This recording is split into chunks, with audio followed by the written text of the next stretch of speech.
ಸ್ವಾಮಿಯೇ ಶರಣಮಯ್ಯಪ್ಪ. ಎಲ್ಲ ನನ್ನ ಅಯ್ಯಪ್ಪ ಸ್ವಾಮಿ ಬಂಧು ಮಿತ್ರರಿಗೂ ಭಕ್ತಾದಿಗಳಿಗೆ ಶ್ರೀಶಾಸ್ತ್ರ ಗಾನ ಕಲಾವೃಂದದ ನಿಮ್ಮ ಪೊಲೀಸ್ ರಮೇಶ್ ಮಾಡುವ ನಮಸ್ಕಾರಗಳು. ಸ್ವಾಮಿಯೇ ಶರಣಮಯ್ಯಪ್ಪ. ಈ ದಿನ ನಾನು ನಿಮಗೆ ಇಲ್ಲಿ ನಮ್ಮ ತುಮಕೂರಿನ ಉದ್ಯಾನವನಕ್ಕೆ ಕರ್ಕೊಂಬಂದಿದ್ದೀನಿ, ಅಮಾನಿಕೆರೆ ಉದ್ಯಾನವನಕ್ಕೆ. ಏನಪ್ಪ ಇವತ್ತು ನಾನು ಇದನ್ನು ತೋರ್ಸಕ್ಕೆ ಬಂದಿದ್ದೀನಿ ಅನ್ನೋ ಒಂದು ಆಶ್ಚರ್ಯ ಇರ್ಬೋದು ನಿಮಗೆ.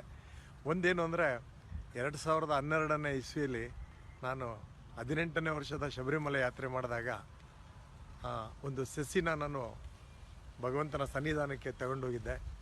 ನನಗೆ ಅಲ್ಲಿ ಎಲ್ಲರೂ ಸುಮ್ಮನೆ ತಗೊಂಡೋಗಿ ಲಾಟ್ ಆಗ್ತಾಯಿದ್ರು.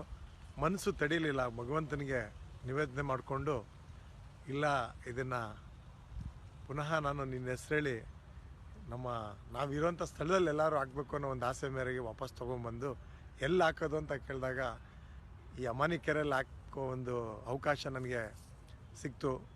ಇಲ್ಲಿನ ಟೂಡಾ ಕಮಿಷನರ್ ಅವ್ರಿಗೆ ನಿವೇದನೆ ಮಾಡ್ಕೊಂಡಾಗ ನನಗೆ ಇಲ್ಲೊಂದು ಅವಕಾಶ ಮಾಡಿಕೊಟ್ರು. ನಾನು 10 ವರ್ಷದ ಮುಂಚೆದು ಹೇಳ್ತಾ ಇದ್ದೀನಿ.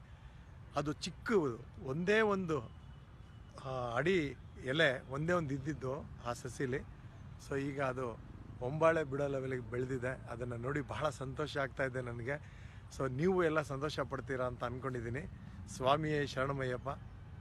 ಇನ್ನೇನು ಸೀಸನ್ ಬರ್ತಾಯಿದೆ, ಎಲ್ಲ ಪುನಃ ಭೇಟಿ ಆಗೋಣ. ಸ್ವಾಮಿಯೇ ಶರಣಮಯ್ಯಪ್ಪ.